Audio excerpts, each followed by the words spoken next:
Good morning and welcome to Coffee with Alain. Hope everybody's starting their day well. I'm here with a Korean mug today. You can see the Hangul alphabet on there because I wanted to be a little bit different on today's show and talk about world event. And that's because I just read the news about South Korea declaring martial law. I think it's important that we all know a little bit about the world we live in as the world gets smaller and smaller. Now, obviously, when news comes up of South Korea, I pay a little bit more attention because of the connection with South Korea. My wife is from there. My daughter plans to do her next semester, spring semester, over in South Korea. My wife plans to spend some time next year over there after this cancer stuff's done. I'm hoping to get over there too, depending on work and who we get to take care of Rocky. I want to spend a little bit of time over there too. Not as much as my daughter and wife will spend next year, but we're hoping to all be over there.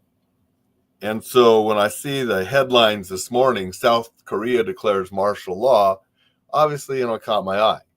I don't know a lot about it. They don't have a lot about it yet, but the South Korean president went on television and announced that they are going to declare emergency martial law because of North Korean threats and domestic anti-state forces.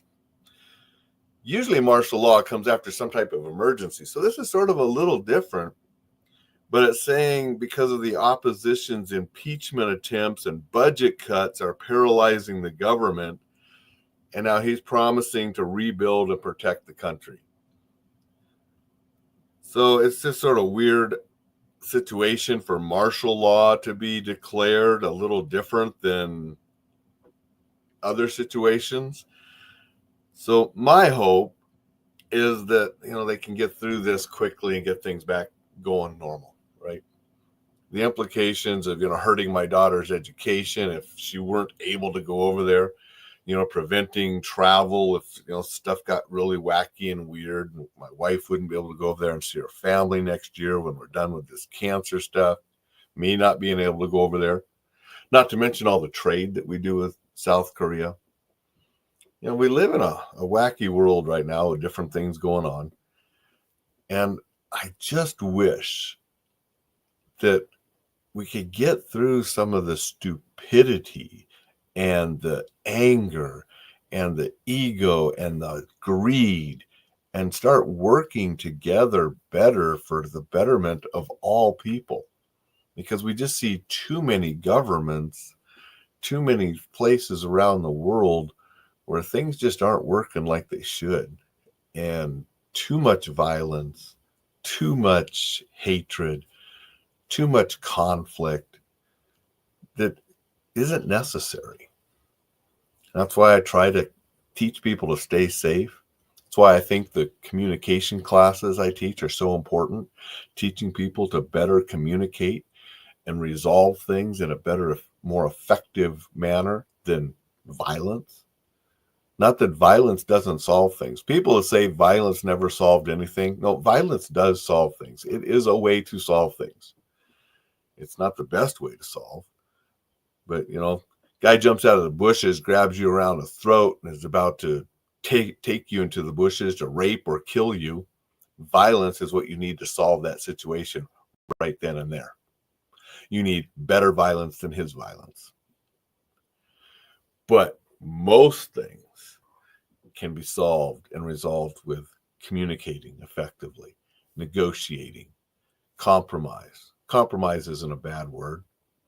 Some people think the compromise is weak. No, it's not. You can get more things done that way. And that's what we need.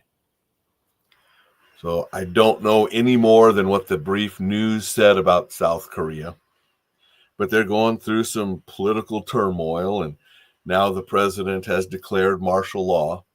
I hope it won't last long, and I hope they will get things back under control and get the country back on track and for everybody.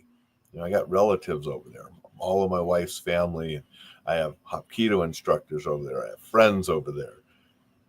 I just don't like seeing that for them.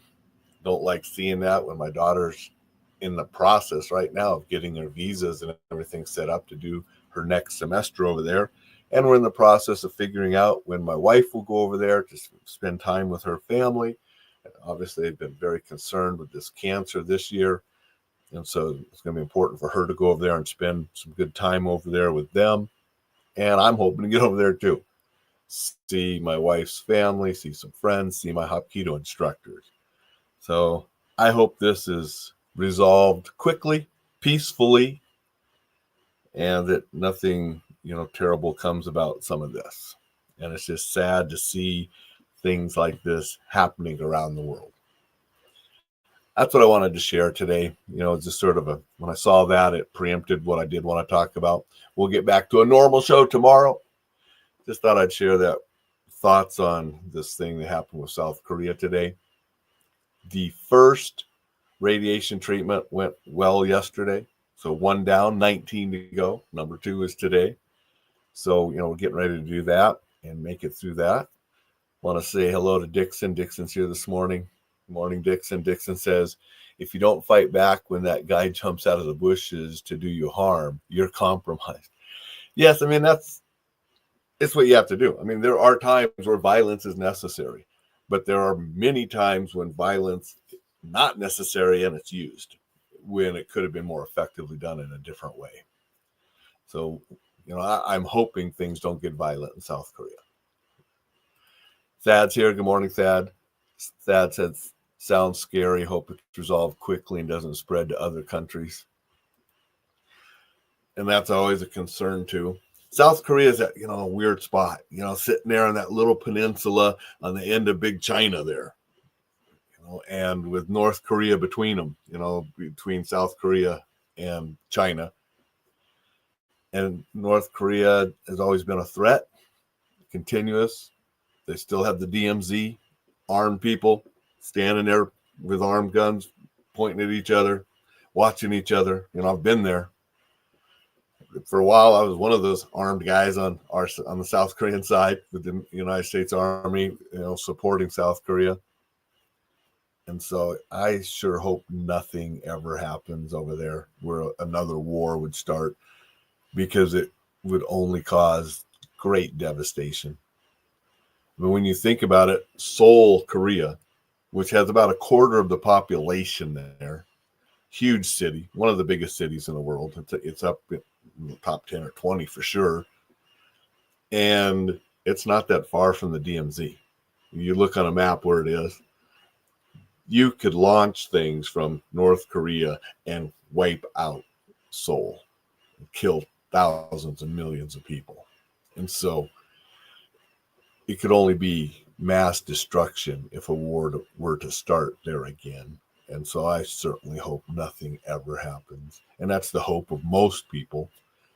So, yeah, it is a little bit scary that stuff like that's going on, especially with my daughter getting ready to go over there. So we will just hope for a peaceful resolution, get through whatever is going on, get back to normal. And that's what we want.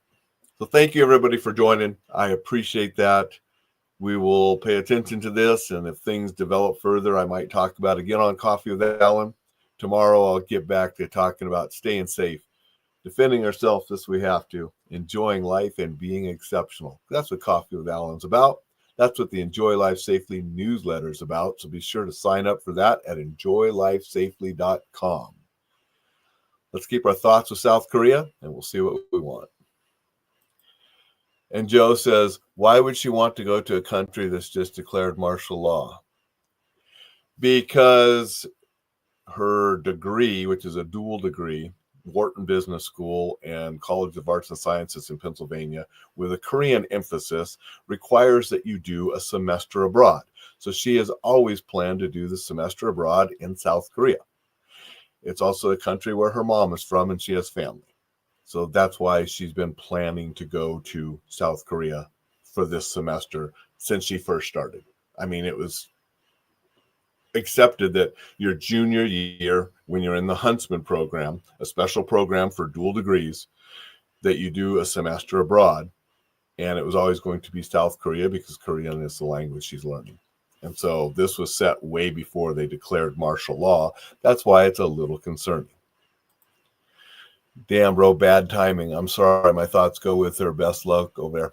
Thanks, Joe. I appreciate that. And again, yeah, that's why I saw that. It's bad timing. I'm hoping it's all resolved shortly, quickly, safely, and it doesn't interrupt her schooling, because she's required in the Huntsman program to do that semester abroad, and it's been going to be in Korea. She's already in place doing that kind of stuff. So, yeah, bad timing. And that's why I want it to be resolved quickly for her, for the family we have over there, and for everything. Thank you, everybody. Go out, make it a terrific Tuesday, and I will see you tomorrow.